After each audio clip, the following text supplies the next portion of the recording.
Elizabeth ராணி அவங்க ஊரெல்லாம் போய் பார்க்கலாம் அப்படின்னு சொல்லி போய்கிட்டு இருந்தாங்களாம். அவங்க ஊரை போய் சுற்றி பார்க்குற நேரத்தில் திடீர்னு அப்படியே மழை தூறலாகி மழை வந்துட்டு இருந்துச்சான். அப்போ வேகமாக போய் ஒரு வீட்டை போய் தட்டினாங்களாம். கதவை திறக்கவே இல்லையாம்.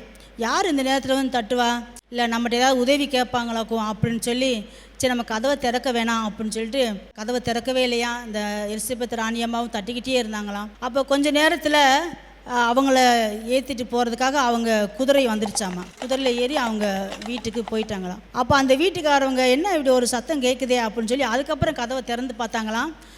மகாராணி அம்மா என்ன செஞ்சுக்கிட்டு இருந்தாங்களாம், குதிரையில் ஏறி போய்கிட்டு இருந்தாங்களாம்.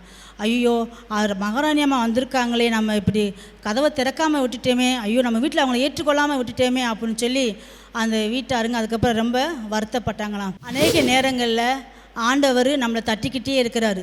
நம்ம இருதயத்தில் வாசம் பண்ணணும், நம்ம கூட இருக்கணும், நம்மளை பயன்படுத்தணும், நமக்கு உதவி செய்யணும் அப்படின்னு சொல்லி நம்ம தேவைகளை, ஒருவேளை அந்த மகாராணி அவங்க வீட்டுக்கு போயிருந்தாலும், அந்த சின்ன வீட்டுக்கு போயிருந்தாலும் அதை பார்த்துட்டு நம்ம நாட்டில் இவ்வளோ கஷ்டப்பட்டுக்கிட்டு இருக்காங்களே, அப்போ இவங்களுக்கு ஏதாவது உதவி செய்யலாம்னு ஒரு உதவி கூட செஞ்சுருக்கலாம். அப்போ அதெல்லாம் அவங்க இழந்துட்டாங்க. இன்றைக்கி அநேக நேரங்களில் ஆண்டவர் நமக்கு ஏதாவது ஒரு உதவி செய்யணும் அப்படின்னு சொல்லி அவர் நம்மளை தேடி வர்றப்ப நம்ம அநேக நேரத்தில் என்ன செய்ய மாட்டோம், அவருக்காக நம்ம கதவை திறந்து கொடுக்க மாட்டோம்.